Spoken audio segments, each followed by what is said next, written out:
ဝိဇ္ဇာဇေဒီတော်လှိုင်ကူတော်ရဲ့အတွင်းမှာရှိတဲ့ပြထားတဲ့မြန်မာနိုင်ငံအသီးသီးမှာရှိတဲ့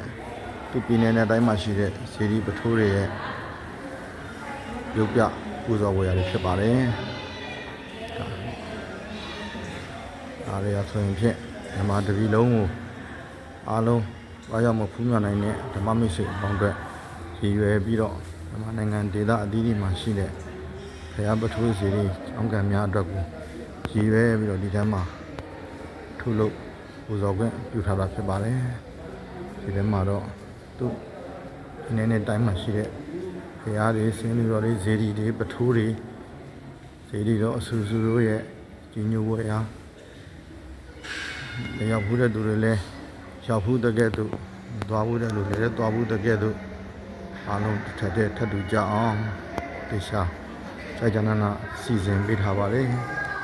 ဒီမျိုးကတော့ပွားများနိုင်မှုတော့ကိုတေချာကြာနာသူပြည်နယ်နဲ့တိုင်းမှာရှိတဲ့တကယ်တကူကြီးစီရီတော်တွေပထိုးတော်တွေရှင်းလူတော်တွေတေချာကြာနာစီစဉ်ဆောင်ရွက်ပေးခြင်းဖြစ်ပါတယ်ဒါတရားဆိုရင်တော့ဆူတောင်းပြီးပေါ်တော်မူစီရီတော်ရှင်းလူတော်လေးဖြစ်ပါတယ်ဆူတောင်းပြီးအစဖျားရွှေသားအတိနဲ့ပြုလုပ်ထားတဲ့ဆင်းလူတော်တစုဖြစ်ပါတယ်ဒီမှာဆိုရင်တော့နာမည်ရဲ့မှာရှိတဲ့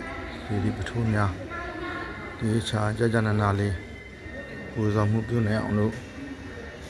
နိုင်ငံတော်ရဲ့သာသနာရေးဆိုင်ရာပုဂ္ဂိုလ်တွေကတေရှားဝတီကြရလေးသူစစ်ပုံပေါ်ထားတာဖြစ်ပါတယ်အားလုံး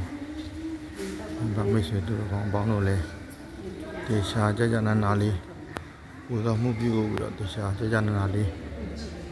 ဒိဋ္ဌံပြုပြီးတော့အလုံးအာယုံပြုပြီးတော့ဒီကနိုင်ပါစေပြုလို့ရပါစေလို့ဆုတောင်းပြီးတော့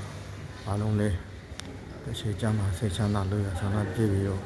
မိမိတို့ရဲ့သာသနာပြုလုပ်ငန်းများအားလုံးပုံမူပြီးတော့စားတဲ့တဘောဆောင်ရနိုင်ကြပါစေလို့ဆန္ဒပြုအပ်ပါတယ်